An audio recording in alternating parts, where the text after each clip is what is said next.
welcome to our next portion. നമ്മൾ ആദ്യം കഴിഞ്ഞ ദിവസം നമ്മൾ പറഞ്ഞത് indemnity and guarantee indemnity ആണ് നമ്മൾ പഠിച്ചത്. The next portion it is a continuous thing as far as to indemnity, what it is called guarantee. It is called indemnity and guarantee. Indemnity and guarantee തമ്മിൽ അടിസ്ഥാനപരമായിട്ട് ഒരുപാട് സാമ്യമുള്ളതാണ് അഥവാ സമാനതയുള്ളതാണ്. അതുകൊണ്ട് contract of indemnity നമ്മൾ പഠിച്ചു കഴിഞ്ഞാൽ നമുക്ക് ഗ്യാരണ്ടി പഠിക്കുമ്പോൾ ആ ഇൻഡെംനിറ്റി എന്ന ഭാഗം സ്വാഭാവികമായിട്ടും ഗ്യാരണ്ടിയിൽ വരുന്നതാണ് എന്നുകൂടി നിങ്ങൾ മനസ്സിലാക്കുക. That we will study later. ഈ നിർവചനം പറയുമ്പോൾ കൺഫ്യൂസ്ഡ് ആവാതിരിക്കാൻ വളരെ ശ്രദ്ധിക്കുക. ഇവിടെ സെക്ഷൻ 125 വരെ നമ്മൾ പഠിച്ചു. 24 ഇൻഡെംനിറ്റി ആയിരുന്നു, 25 ഇൻഡെംനിറ്റി ഹോൾഡറിന്റെ റൈറ്റ്സ് ആയിരുന്നു എങ്കിൽ now we have to study 126 what it is called a guarantee. What is guarantee? As per section 126, contract of guarantee is a contract to perform a promise, the promise or discharge the liability of third person in case of his default. Perform the promise. ഞാൻ ചെയ്യാമെന്ന് പറഞ്ഞ പ്രവൃത്തി എന്തോ അത് ചെയ്യുക. അത് ചെയ്യുന്നില്ല എങ്കിൽ ഞാൻ നിനക്കുണ്ടാകുന്ന നഷ്ടത്തെ ഒഴിവാക്കി തരാം. കണ്ട, ലൈബിലിറ്റി അതാണ് പറയാ, ലൈബിലിറ്റി അഥവാ loss. Liability of third person in case of his default.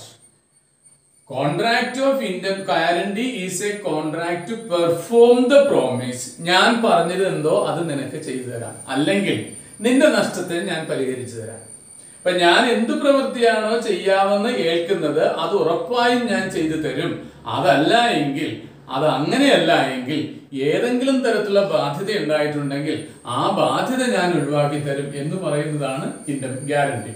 Contract to perform the promise or discharge the liability of the third person in case of his default. നിർവചനം ശ്രദ്ധിച്ചു നോക്കൂ. ഇത്രയുള്ള നിർവചനം, ആ ഭാഗങ്ങൾ ക്ലിയർ ആക്കുക. അത് എഴുതിയും വെക്കണം. സെക്ഷൻ 126 ആണ്. ഇനി നമ്മൾ ശ്രദ്ധിക്കേണ്ടത് കോൺട്രാക്ട് ഓഫ് ഇൻഡെംനിറ്റിയിൽ നോക്കൂ, ഗ്യാരണ്ടിയിൽ 3 വ്യക്തതകളുണ്ട്. In contract of guarantee there are 3 parties. ഇങ്ങനെ പറയണം, സിമ്പിളായ സെന്റൻസ് ആണ്, നിങ്ങൾ എഴുതേണ്ടതാണ്. There are 3 parties to a contract of guarantee: surety, creditor and principal debtor. പാർട്ടിയുടെ ഡീറ്റെയിൽസ് ആയിട്ട് പഠിക്കുകയാണ്. Who is a surety? Surety is the person who gives guarantee. അപ്പൊ ഇവിടെ എഴുതണം, who is surety? Surety is the person who gives a guarantee. Surety is the person who gives guarantee. ഇനി അടുത്ത ക്രെഡിറ്ററോ? To whom, കണ്ട, to whom the guarantee is given. Surety is the person who gives guarantee. Creditor is the person to whom the guarantee is given. അടുത്ത നമുക്ക് principal debtor. Principal debtor is the person in whose whose favor the guarantee is given. അപ്പോൾ നോക്കിയേ, principal debtor is the person in whose favor the guarantee is given. ഒന്നുകൂടി പറയാം, നിർവചനം 126 ആണ്. Contract of guarantee is a contract to perform a promise or discharge the liability of third person in case of his default. There are 3 parties to a contract of guarantee: surety, creditor, principal debtor. Surety is the person who gives guarantee. Creditor is the person in whose favor the guarantee is given.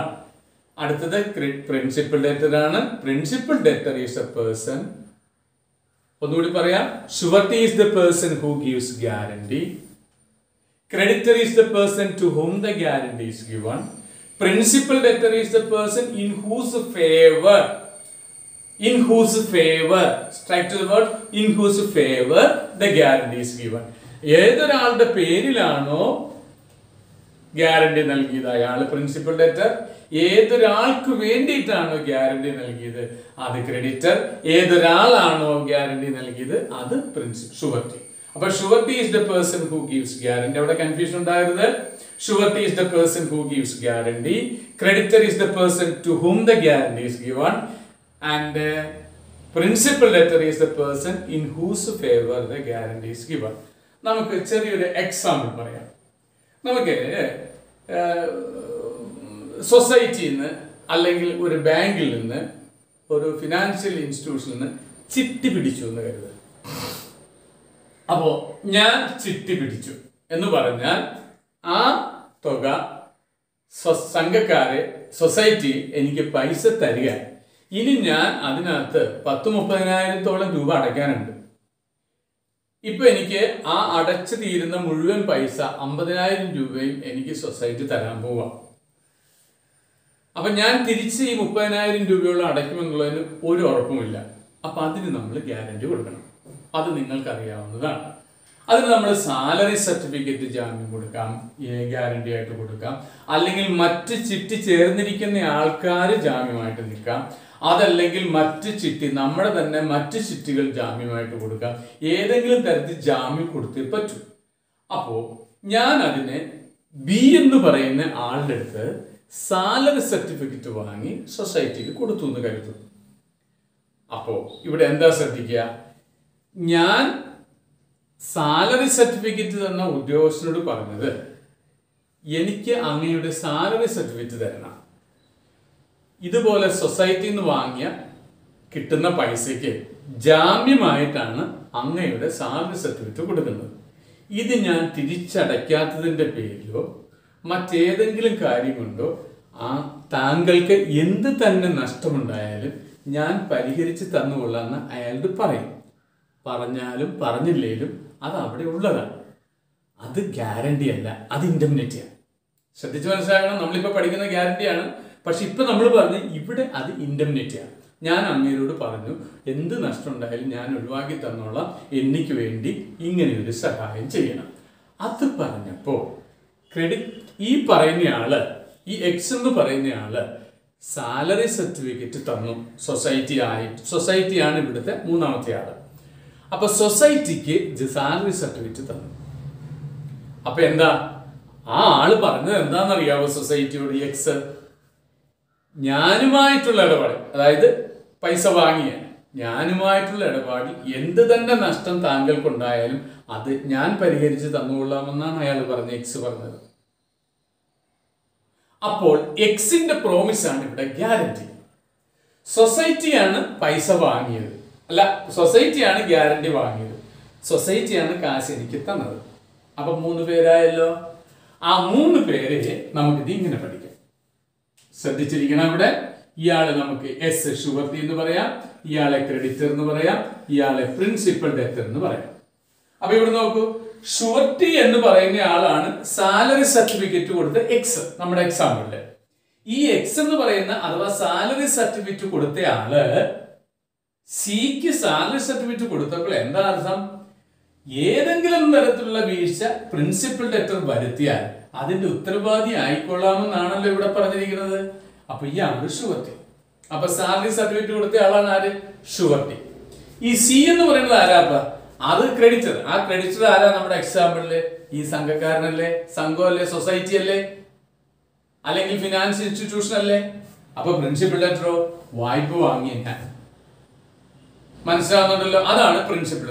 വായ്പ വാങ്ങിയ ആള്, സാധനം വാങ്ങിയ ആള്, ബാധ്യതയുള്ള ആളാണ് principal debtor. അങ്ങനെ 3 പേരാണ് ഇതിനകത്തുള്ളത്.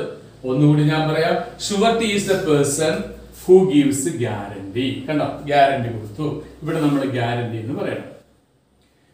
Creditor is the person to whom the guarantee is given. കണ്ട, surety is the person who gives guarantee, creditor is the person to whom the guarantee is given. ഇയാൾക്കല്ലേ ഗ്യാരണ്ടി കിട്ടിയത്? ഇനി ആരുടെ പേരിലാണ്? In whose favour the guarantee is given, principal debtor. അപ്പൊ principal debtor is the person in whose favour the guarantee is given. കണക്ക് മനസ്സിലായോ? ഇത്രയുള്ള കാര്യം, സിമ്പിളാണ്. ഇതാണ് ഈ ട്രയാങ്കിൾ പോലെ എഴുതിയിരിക്കുന്നത്. അപ്പൊ നോക്കിയേ, ക്ലിയർ ആയല്ലോ? കാരണം മനസ്സിലായ? ആ, ഇത് നോക്കിക്കേ. അടുത്തത് നമുക്കിനി പഠിക്കേണ്ടത് ഗ്യാരണ്ടിയെ നമുക്ക് 2ആയിട്ട് തിരിക്കാം. ഏതൊക്കെയാണെന്നറിയാം? എവിടെ എഴുതിയിരിക്കുന്നത് നോക്കിയേ.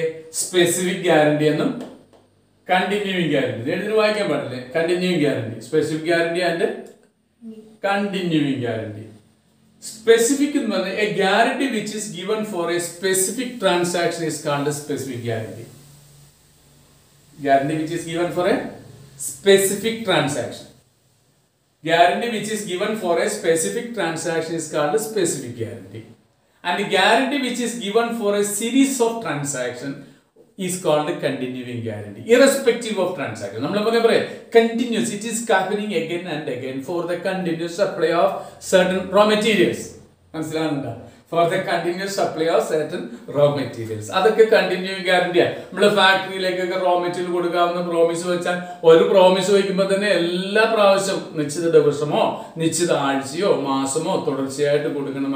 continuing guarantee. Continuing contract. Continuing contract is guarantee. Continuing guarantee. A guarantee which is given for a series of transactions is called a continuing guarantee.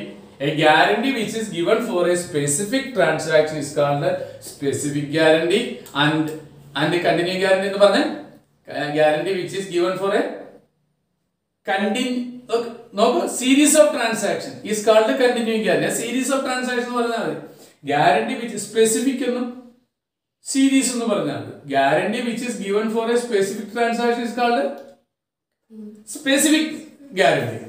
And the guarantee which is given for a series of transactions is called continuing guarantee. Now, the section 129. Good. 129. Okay. Now, this portion, we guarantee portion, we details. Now, we class. Okay. Thank you for watching the class.